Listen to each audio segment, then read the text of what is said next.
What is going on today, YouTube family? I am here at Annapolis Nissan taking a look at the all-new 2023 Nissan Ariya, all depends on who you ask, but that is the vehicle. It is a full plug-in battery electric vehicle. This particular one that we're looking at, the trim level is called the Evolve Plus, and this particular one is a front-wheel drive model offering up to 289 miles of total range when the vehicle is at its capacity with respect to charging.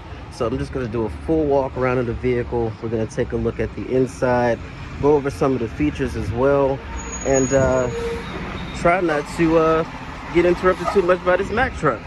But welcome to Maryland with all this disgusting pollen. The car is actually technically purple in direct sunlight.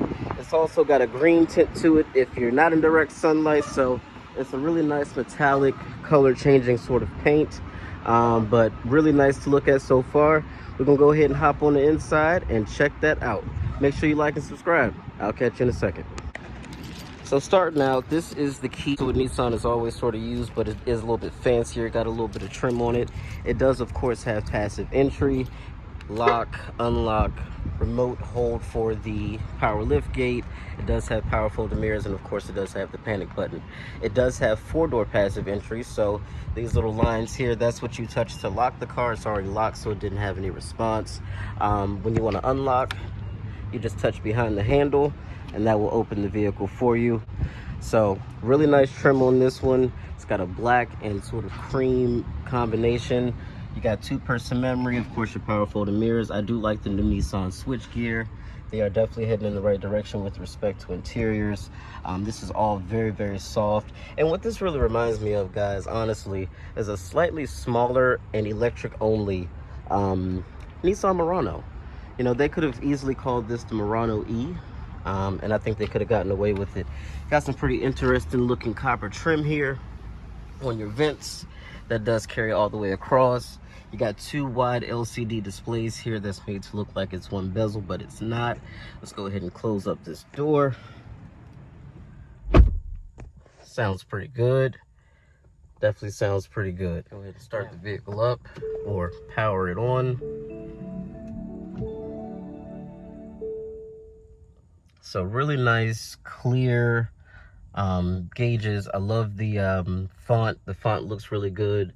Nice map display over here with the 3-stage sort of layout. Map biggest over to the right, audio at the top, and then your device that you'd have connected down at the bottom left-hand side. Map does take up the entire display, which is nice. The graphics are still Nissan, something that you would expect from them. Still a little bit crunchy, but pretty nice overall.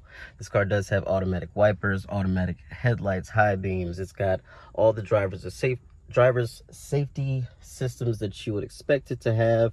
Looks like it's got pretty much everything. If you click this button, will bring up your forward collision, blind spot, and lane keep. It does have adaptive cruise control as well, which is nice. It's got this funky little shifter. To activate it for reverse, you unlock, push it all the way forward. That's going to bring up your backup camera and 360. Looks pretty good, and you can kind of hear the car making like a backup chime in electronic speak, I guess. So that's what they have that sounding like. For drive, pull it all the way back. For brake mode, pull it back again. And that'll just increase the regenerative braking that the vehicle does have. And then you press the top for park. Now these buttons here are really cool because they actually move the center console. So if I want to move that up or back, I can do that, which is pretty freaking cool. If I want to open my glove box, I'll just press this button here. Oh, you have to hold it. That's kind of annoying. And then it brings out your tray, which you can slide back, and does offer a really nice amount of hidden storage. So I do like that solution for storage. That's pretty cool. And you can press that button again to make it go away. I was looking for the parking brake. That's a sort of weird place to have it, but it's there. And then there's your power button as well. But again, looking at this interior, Very, very nice interior. Super good looking. I like this sort of textured, it's not real wood, but textured wood look trim. And then these, I'm not a fan of. They're touch capacitive buttons for your climate control, but at least you do still have a dedicated volume knob. I do like that. Got an illuminated little piece down here, which is really nice as well. Cup holders, storage, all really, really nice.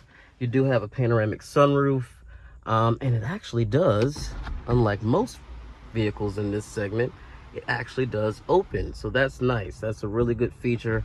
Wish more EVs had that function. That's a really good function to have. And again, just a two-row vehicle. They didn't bother to try to cram a third row, which I'm glad about. And I do like this two-spoke design on the steering wheel. I think that looks good too. So overall, really impressed with the interior design of this vehicle, and I think that it's definitely worth a look. It does also have a digital rear view mirror as well, but look at all this disgusting pollen. It's gross. But the car itself, so far, really impressed with it. And it does also, I don't know if you can see it, but it does have a head-up display in the windshield as well. So as far as you know, features are concerned, this car has got a really, really nice set of features, and you're looking at a total sticker price of $52,180. So right in line with that Hyundai Ioniq that I drove. Now that one might feel a little bit more dynamic than this car, but as far as features are concerned, they are pretty daggone close with each other. Think you can probably get a few more features in the Hyundai, but as of right now, this is very nice. And this is all illuminated down in the door panels too. So I'm sure that looks really cool at night as well. So overall, good job, Nissan, for this new vehicle. We're gonna go ahead and hop in the back and we'll check out the back seat. Now that we're hopping into the back, again, this does really remind me of a Murano. It's got heated back seats back here, these really cool headrests that you can sort of see through if there's nobody in front of you, mainly on the passenger side. I see that being useful. You do have 3 stages of heat for the outboard seats, old style and new style USB ports, and the freaking vents, which are so nice to have.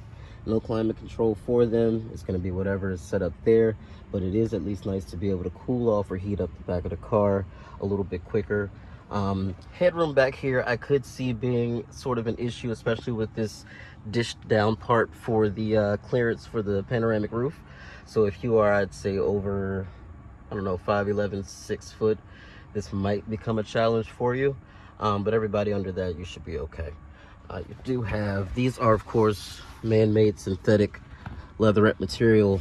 They're not going to give you a battery electric vehicle and slice up a cow at the same time. Not Nissan anyway. There are some that will, and I'm not against or for it. Just an observation. But you do get that split down here. These seats do fold down, 60-40 split as well. And then that little thing up there is for your digital rear view mirror. So that is how that gets that image to display right up there. We're gonna go ahead and take a look at the cargo area and then do one more walk around, and then we'll wrap it up, guys.